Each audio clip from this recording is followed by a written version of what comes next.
신명기 23장 19절에서 25절입니다. 저와 번갈아 교독하고 마지막 절 함께 읽겠습니다. 내가 형제에게 꾸어 주거든 이자를 받지 말지니 곧 돈의 이자, 식물의 이자, 이자를 낼 만한 모든 것의 이자를 받지 말 것이라.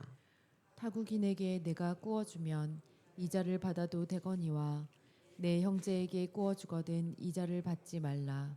그리하면 내 하나님 여호와께서 내가 들어가서 차지할 땅에서 내 손으로 하는 범사의 복을 내리시리라. 내 하나님 여호와께 서원하거든 갚기를 더디하지 말라. 내 하나님 여호와께서 반드시 그것을 내게 요구하시리니 더디면 그것이 내게 죄가 될 것이라. 내가 서원하지 아니하였으면 무죄하리라. 그러나 내 입으로 말한 것은 그대로 실행하도록 유의하라. 무릇 자원한 예물은 내 하나님 여호와께 내가 서원하여 입으로 언약한 대로 행할지니라. 내 이웃의 포도원에 들어갈 때에는 마음대로 그 포도를 배불리 먹어도 되느니라. 그러나 그릇에 담지는 말 것이요 내 이웃의 곡식밭에 곡식밭에 들어갈 때에는 내가 손으로 그 이삭을 따도 되느니라. 그러나 내 이웃의 곡식밭에 낯을 대지는 말지니라. 아멘. 이 세상의 모든 법은 그 법을 제정한 목적이 있습니다. 일반적으로 세상의 법은 공정 또는 정의 구현을 목적으로 하나 하나님의 법은 무엇을 위해서 제정하셨을까요? 우리의 거룩과 구별됨을 위해서 만드셨습니다. 그리고 더 깊은 근원에는 우리를 향한 사랑이 담겨 있습니다. 세상은 매일매일 변해갑니다. 그래서 하나님의 규례를 지금 현실에 적용하기에는 무리가 따릅니다. 예를 들어 노예가 도망오면 그를 주인에게 돌려주지 말라는 일은 우리 현실에서는 절대 일어나지 않을 것이기에 우리가 하나님의 규례를 읽어도 우리와는 상관없는 일이구나 하며 지나치게 되는 겁니다. 그럼 우리는 과거의 고문서를 읽는 것일까요? 지금 우리 현실에 아무런 상관이 없는 말씀을 읽는 것일까요? 그렇지 않습니다. 그 규례를 정하신 하나님의 뜻을 헤아리며 지금 시대에도 어떻게 적용하면 좋을지를 고민하며 살아야 하는 것입니다. 그래서 규례 안에 담겨 있는 의미와 정신을 생각하는 겁니다. 어제 말씀을 다시 정리해 보겠습니다. 도망간 노예를 원주민에게 돌려보내지 않는 일은 간단한 문제가 아닙니다. 주인들이 도망간 노예를 엄격하게 대하는 이유는 다른 노예들이 동요할까 그렇게 합니다. 만약 노예가 도망가도 주인이 내버려두면 계속해서 도주하는 일이 벌어질 것이기에 과거 노예 주인들이 도망갔다 잡힌 노예들에게 행한 기록들을 보면 정말 끔찍한 일들을 많이 저지른 것을 알 수 있습니다. 그러므로 노예가 우리 성읍에 왔는데 그를 주인에게 돌려주지 않는 일은 전쟁까지 벌어질 수 있는 일입니다. 누군가에게 내 물건을 달라 했는데 안 주면 어떤 일이 벌어집니까? 법이 없다면 싸움이 일어나지 않겠습니까? 마찬가지입니다. 노예는 재산이기에 돌려주지 않겠다는 것은 내 재산을 갈취한 것이나 다름없는 것입니다. 하지만 하나님은 노예를 물건으로 보지 않고 한 인격체로 보시기에 그를 돌려보내지 말라고 한 것입니다. 더 나아가 그가 여기서 살고자 한다면 압제하지 말고 살게 하는 것입니다. 이러한 그 법 정신을 생각해서 우리도 사람을 인격체로 보고 어떤 가진 것이나 어떤 피부 색깔이나 어떤 그런 것을 보고 차별해서는 안 되는 것입니다. 그것이 지금 시대 하나님의 법을 지키는 그런 기준이 되는 겁니다. 하나님의 규례는 이처럼 사회적인 약자들 또 그런 사람들에게 포커스를 두고 있습니다. 창기와 남창의 문제도 동일합니다. 더러운 제사 방식이 있어서는 안 되지만 그런 일에 종사하는 자들도 있어서는 안 됩니다. 베네수엘라의 지도자가 정치를 잘못하면서 그렇게 많은 석유 매장량을 가지고 있음에도 불구하고 국민들을 다 거지로 만들었습니다. 과도한 인플레이션으로 인해 우유 한 팩을 사러 가도 돈자루를 들고 가야 하는 황당한 상황까지 연출될 정도였습니다. 결국 남자들은 해외로 막 노동자로 나가야 했고 여성들은 성을 매개로 한 직업에 내몰렸던 겁니다. 그러므로 막 노동자와 창기가 있어서는 안 된다는 말은 그렇게 사람들의 그런 상황에 내몰리지 않도록 나라가 돌보고 주변에서 돌보고 또 챙겨야 한다는 말인 겁니다. 정상일이라면 누가 그 일을 좋아서 하겠습니까? 정말 어렵고 힘들고 먹고 살 일이 막막하니까 그 자리로 나아간 것이니 사회적 돌봄과 이웃을 향한 애정을 가지고 그들이 그런 자리에 있지 않도록 지켜줘야 하는 것입니다. 그런 직업을 가졌다 하더라도 하나님께 헌신을 하면 그것으로 되는 것 아니냐 할 사람이 있을지 모르겠지만 하나님은 창기의 돈과 더러운 돈에 기뻐하실 분이 아니십니다. 하나님이 뭐 돈이 없으십니까? 뭐가 아쉽습니까? 천하를 지으신 분에게 아무것도 아쉬울 것이 없습니다. 우리가 땀 흘려 정직하게 번 돈, 손과 발과 머리가 수고하여 번 돈을 주님께 드릴 때 주님은 기뻐하신다는 겁니다. 우리의 그 수고와 노력을 통해서 하나님께 바쳐져야 하는 것입니다. 오늘은 어제 시간상 자세히 다루지 않은 내용과 더불어 사회적 약자들을 향한 하나님의 관심이 담긴 규례를 계속해서 살펴보도록 하겠습니다. 딱딱한 규례 가운데 우리를 향한 하나님의 사랑이 있음을 깨닫는 시간이 되길 예수 그리스도 이름으로 소망합니다. 19절을 다시 한번 읽고 설명드리도록 하겠습니다. 여러분이 한번 읽어보도록 하겠습니다. 시작. 내가 형제에게 꾸어 주거든 이자를 받지 말지니 곧 돈의 이자 식물의 이자 이자를 낼 만한 모든 것의 이자를 받지 말 것이라. 학자마다 유대인끼리 금전거래에서 이자를 받아야 되는지 아닌지에 대한 의견이 다릅니다. 성경 말씀만 보면 유대인끼리는 이자를 받아서는 안 되겠지만 실제 이자 제도가 없다면 누가 돈을 빌려주겠습니까? 정작 이자를 내서라도 돈을 빌리고 싶은데 이자가 없다는 이유로 돈을 빌릴 수 없다면 더 큰 일 아니냐 이 말입니다. 그럼 오히려 타국인에게 돈을 빌리는 상황이 벌어지지 않겠습니까? 근데 현재 이스라엘에 있는 은행은 저축하면 이자를 주고 대출을 받으면 이자를 내야 합니다. 세상이 약해져서 이제는 유대인조차 그 규례를 지키지 못하는 것일까요? 아니면 하나님이 지키지도 못할 규례를 지키라고 하는 것일까요? 도대체 성경 말씀에 이자를 형제에게 받지 말라는 것은 무슨 의미를 말하는 것일까요? 여기서의 이자의 히브리어 네세크는 물어뜯다라는 어원적 의미를 가지고 있습니다. 그러므로 정상적 기준의 이자가 아닌 고리의 이자를 말하는 겁니다. 그런 어원적 의미를 살려 개인 번역을 하면 내가 형제에게 돈을 꾸어 주거든 과도한 이자를 받지 말지니라고 해야 할 것입니다. 그렇다면 이 말은 정상 수준의 이자를 받아도 된다는 의미일까요? 아니면 아무 이자도 받지 말라는 것일까요? 해석에 따라 다르게 적용할 수 있을 것 같습니다. 그러나 어제 말씀드린 대로 가난한 자에 대해서는 이자를 받지 말고 도움을 주라고 하는 규례가 따로 있다는 것은 굳이 이자 제도가 없다면 이런 규례를 이야기할 필요가 없기에 이자 제도가 허용된다고 보는 것이 맞을 듯합니다.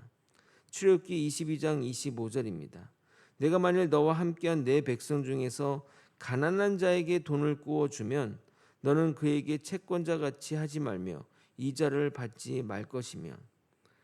그러니까 이자 제도가 없으면 뭐 가난한 자든 뭐하든 그것을 얘기할 필요가 있겠습니까? 이자를 줄 필요가 없는데. 그러나 가난한 자를 특정해서 이런 규례가 있다는 것은 일반적인 거래에서는 이자가 있다는 것입니다. 반면 타국인과의 거래에서는 이자를 받으라고 정확히 말하고 있습니다. 이 말은 타국인과의 거래는 정상적인 상거래를 의미하는 것이기에 그들이 주는 이자를 받지 않을 이유가 없는 겁니다. 물론 여기서 거론하지 않았지만 타국인이라도 가난하고 어려운 그런 이들이라면 그들을 형제처럼 대하는 것처럼 그를 돕는 것은 당연한 것입니다. 신명기 14장 29절입니다. 너희 중에 분깃이나 기업이 없는 레인이나 내성 중에 거류하는 객과 및 고아와 가부들이 와서 먹고 배부르게 하라. 그러면 내 하나님 여호와께서 내 손으로 하는 범사에 내게 복을 주시리라. 여기서 거류하는 객은 타국인을 말하는 겁니다. 그러니까 어려운 자들은 그것에 상관없이 그들을 돌보라고 말하고 있습니다. 가끔 주식 거래나 사금융에 대해 알레르기 반응을 일으키는 성도들이 있는데 그럴 필요가 없습니다. 물론 사기나 투기적 거래 또는 상대방에 피해를 주는 금융 거래를 해서는 안 되지만 주식 투자나 대부업과 같은 일을 하셔도 상관없습니다. 일부 목회자 가운데 이런 것을 하지 말라고 하는 분도 있지만 저는 그렇게 생각하지 않습니다. 성경 구절 하나 읽어보도록 하겠습니다. 전도서 11장 1절에서 2절을 읽을 것인데 읽기 전에 잠시 설명하면 전도서는 솔로몬이 지은 지혜의 말씀입니다. 그중 11장은 상거래 빚, 상업적 이익 추구 행위에 대한 지혜의 말씀입니다. 전도서 11장 1절과 2절입니다. 너는 내 떡을 물 위에 던져라. 여러 날 후에 도로 찾으리라. 7에게나 8에게 나눠줄지어다. 무슨 재앙이 땅에 임할지는 내가 알지 못함이니라. 이 말만 들으면 무슨 말을 하나 잘 이해가 안 되실 겁니다. 왜 먹는 떡을 물 위에 버리고 그 떡을 며칠 후 어떻게 다시 찾는지 말도 안 된다 생각되실 것인데 이 구절을 공동 번역으로 한번 읽어보도록 하겠습니다. 문맥적 의미가 가장 잘 담긴 번역이라 하겠습니다. 전도서 11장 1절에서 2절입니다. 돈이 있거든 눈 감고 사업에 투자해 두어라. 참고 기다리면 언젠가 이윤이 되어 돌아올 것이라. 세상에서는 어떤 불운이 닥쳐올지는 모르니 투자하더라도 대여섯 목으로 나눠서 하여라. 우리 시대 기준으로 보면 우리가 직접 사업에 투자할 수는 없으니 그 회사의 주식을 통해 그 사업에 투자해야 할 것입니다. 그리고 그 투자한 회사가 좋은 기업이면 후일에 반드시 이윤을 우리에게 줄 것입니다. 그리고 한 곳에만 투자하지 말고 분산 투자하라고 말씀하고 있습니다. 미국의 유명한 투자자이자 엄청난 자산가인 워렌 버핏에게 투자의 비결을 물어보니 좋은 회사 주식 사서 오랫동안 두었더니 이렇게 큰 돈이 되었다며 시간이 돈을 벌게 했다고 말합니다. 가장 성경적인 투자 방식이라 생각합니다. 투기적 거래나 단기간에 높은 수익을 바라며 투자하기보다는 장래 미래를 생각하며 투자하면 반드시 좋은 수익으로 돌아오게 마련입니다. 우리나라를 대표하는 기업에 여러분이 20-30년 전에 돈을 투자했다면 적어도 10배에서 20배 이상의 수익이 났을 것입니다. 다음 구절은 서원에 관련한 구절입니다. 서원은 하나님께 무엇을 하겠다고 말로 고백하는 행위를 말합니다. 이것은 서원의 문제가 아니라 말의 문제입니다.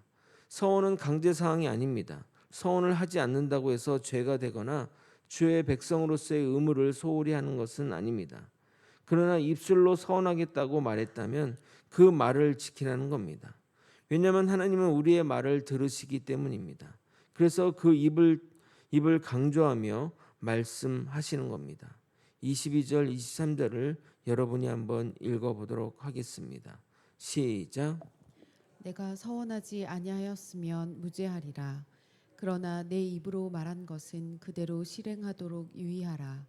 무릇 자원한 예물은 내 하나님 여호와께 내가 서원하여 입으로 언약한 대로 행할지니라.